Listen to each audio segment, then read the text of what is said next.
Thank you, Jason, and my brief today is to give you an update on wheat varieties and their performance last year.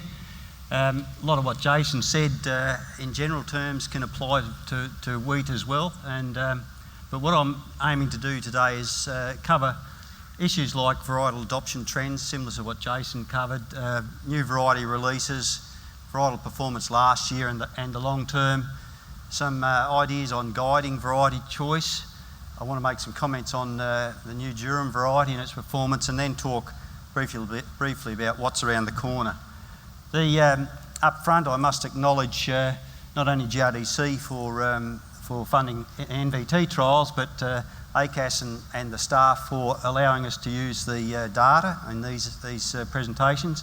All the data, of course, is in the online website. I also like to acknowledge VARIETIES and their staff for allowing us the adoption trend data, and Dr. Hugh Woolwork for providing with an insight into the disease guide, which hasn't been released just yet, but I've got a bit of a look-see at what things are doing, and also to our SARDI staff that are involved in the management of NVT trials across the state and in Victoria, and the farmers that they collaborate with. So just moving on from that, Jason's chart for adoption trends is similar to this one for wheat. Over a period from 2007 to 2014 inclusive, you can see just what's happening in terms of where the variety adoption rates are going. I guess the change in the last 12 months has really been in maize. And this blue area here represents maize starting in 2010 and just what it's climbed to in terms of percent of total receivables. It's now 55% of total receivables based on last year's receivables. That's up just over 10% from the previous year. So maize still climbing at a similar rate to what it was the previous year. That's largely, I think, at the expense of varieties like Wild Catch'em have dropped back a little bit. Scout's dropped back a couple of percent. Down here we're seeing Gladius dropping back also quite significantly. Axe has dropped back, and so on. So each of those is contributing to the maize uptake, but I need to also point out that we have seen some adoption over the last 12 months of the new variety Cobra. Down here it's running at around 3% of deliveries last year. Emu Rock's in the mix now, and also Grenade. So there's a couple of new varieties there that are just starting to become adopted. So what's been released in the last 12 months to consider in terms of new wheats? And I need to mention probably Cosmic as being one of the most interesting in terms of its wide adaptation. Last year it was in NVT trials and performed extremely well. I'll show the data for that shortly, but this is an early maturing, mid to early flowering variety similar to Mace and Scout. It's released from intergrain and derived from quite a diverse parentage there, which obviously adds to diversify any risks that anyone might consider in growing varieties like Mace and Korak. It has Mace-like yields, as I'll show shortly, quite good for your leaf spot and powdery mildew. Test weights are relatively good. Screenings, probably a little bit on the high side, similar to Shield. Black Point, we haven't got an official rating yet on Black Point for it.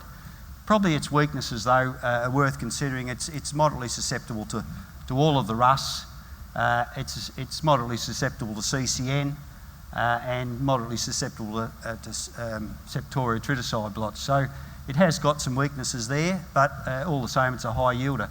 Aurora here is a Durum variety that was released last spring out of the local weight program. Mid-season flowering similar to Tamaroy and Kelka and other varieties that we well know. It has shown very good early vigour and weed competitiveness, and tomorrow Simon Goss will talk more about that and show data on that, but that's quite a useful attribute for a Durum to have. Disease resistance-wise, it's very similar to other Durums. It's got good resistance to the rusts, moderate susceptibility to CCN, and so on. The other useful attribute for Aurora, though, is in its screenings potential. And we have seen some Durums released in the last few years that have given very high levels of screenings and sort of disillusioned a lot of growers. Fortunately, though, Aurora is curbing that trend, and you'd regard it as low to moderate in terms of its screening potential, and I'll show data on that shortly. A couple of varieties which I really want to cover very quickly, more for the high rainfall areas, for the southeast of the state. They're feed wheats, red grain feed wheats, released from Seed Force Broadacre and AGF seeds. I guess in the interest of time, I'll just highlight that while they do have some disease resistance, like stripe rust resistance is not bad, Adagio here is quite susceptible to stem rust, S to VS for stem rust, and that clearly is quite a concern, and you would need to manage that variety accordingly if you were considering it. Scenario is much better for stem rust, MS to S, but still that's not brilliant, and but these varieties are certainly going to be looked at by some growers in the high rainfall areas. Just quickly turning to the NVT trial results from last year, just generally, Jason mentioned that barley yielded very similar last year in NVT trials, the average yield to the previous year. In wheat, we saw 3.11 tonne per hectare average across 23 sites. That was about 10% below the previous year, so wheat didn't fare quite as well as barley. But in terms of grain quality, we were mildly or pleasantly surprised by what happened in terms of grain quality.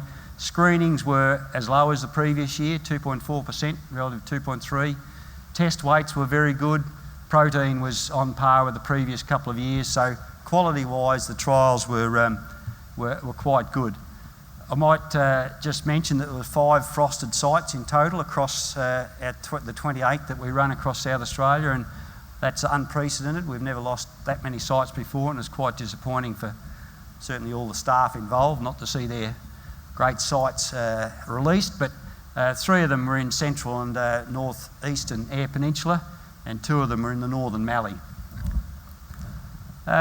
Last year, the top varieties are listed here. I've got a list of the top 5 varieties in each region, and you'll see that Cosmic, Korak, Trojan, Mace generally feature right across the board in terms of how they've performed in each of the regions. So that's just a quick snapshot. Of course, in terms of statewide averages, Trojan was the leading variety. It marginally higher than Korak on a statewide average, and Mace and Cosmic and Mace were a couple of percent below those.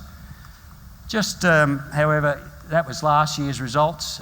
We did see Mace a little less dominant on Upper Eyre Peninsula. You see it's not even in the list of top 5 varieties there. Also, it was down a little bit in the Mallee. Welcome any suggestions as to what might be contributing to this, but certainly there's thought that chilling effects would certainly be a contributing factor.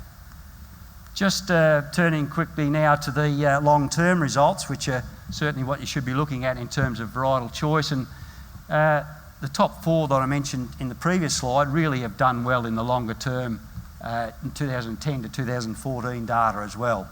See Korak, Mace, Cosmic, Trojan basically feature in the long-term data as well. So Korak has been shown to be quite reliable across seasons. Mace, Emu Rock, probably more dominant in the lower rainfall zone. I'll show a bit more data on that shortly.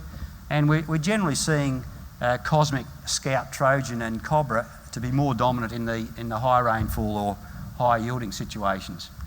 I've taken this one step further and actually categorised all of the NVT trial results according to their yield potential or the yield of the site over a 5-year period, and put sites into different categories according to their yield, so less than 1 tonne yielding sites, 1 to 2 tonne yielding sites and so on. You can see that the number of sites in each of these categories varies, and certainly in the categories from 1 to 4 tonnes, there's quite a number of sites that fit into those categories, not as many at this lower and higher end of the scale. But the feature here to take note of is that Korak, irrespective of the yield of the site, tends to perform relatively similarly across that whole range of yield potentials. Cosmic, you can see there's generally a trend for it to improve its yield as it gets into the higher yielding sites.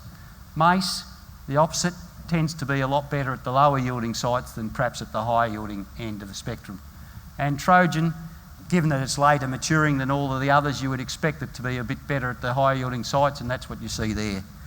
That same exercise can be done for a whole range of varieties, and a lot of varieties here fit into the category of performing a lot better at the lower yielding end.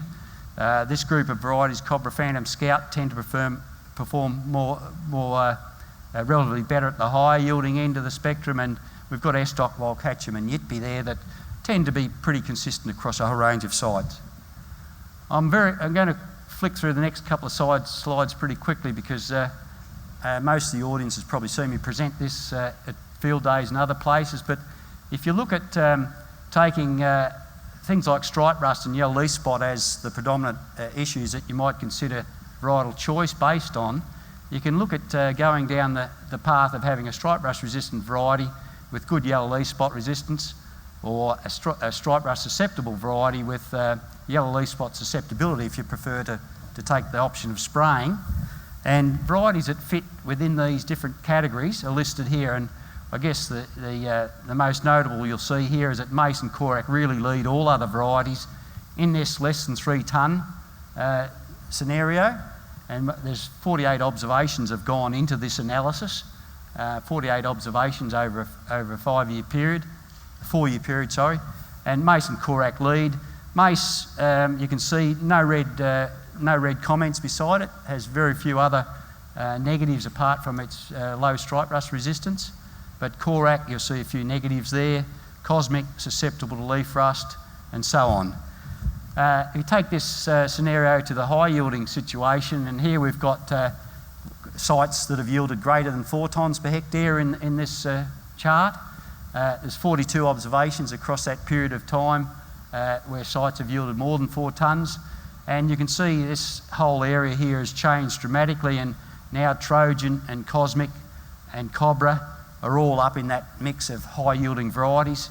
And certainly from the perspective of a variety with reasonably good rust resistance, not so good for yellow leaf spot, Trojan is an option there, APW quality, which also needs to be considered.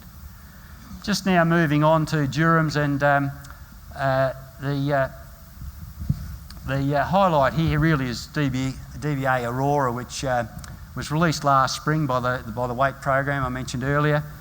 Its performance last year was probably more moderate compared to the longer term.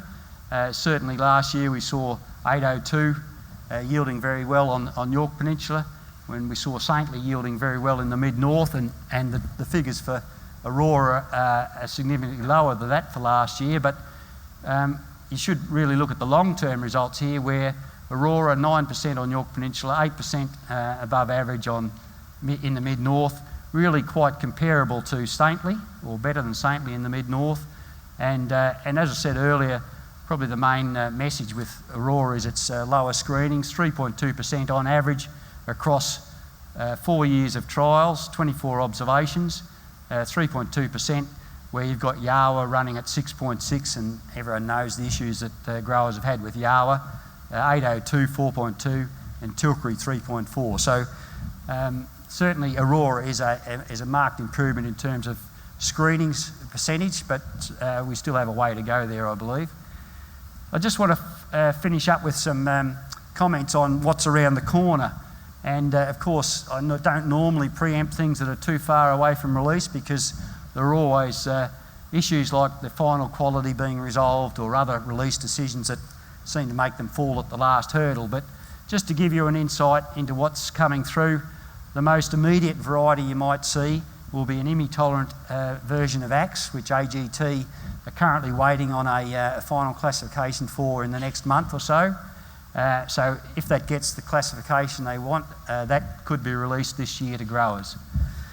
AGT, and that line has had 3 years of MVT trial results, so we've got some good data to show how it does perform. AGT have also got a Mace type, so derived largely from Mace, with improved yields over Mace and improved stripe rust resistance. So everyone will obviously prick their ears up at seeing that. This line is really only going into NVT trials for the first time this year, so we always like to see how these things perform over a couple of years, but there'll certainly be a lot of interest in that line. From the intergrain breeding program, there's an IMI-tolerant version of Wildcatcham coming through, due to be released to growers probably 2017. That will be of interest because it will probably set the bar in terms of yield for image-tolerance lines. Given Wild Catcham is a very high-yielding line in South Australia, it should out-yield all the other image-tolerant options that we've currently got. And finally, Intergrain have also got another high-yielding line with moderate disease resistance. It hasn't got high resistance to the rust, but this line both of these lines were in trials, NVT trials last year, and could be released within a year or two. Thank you, Richard.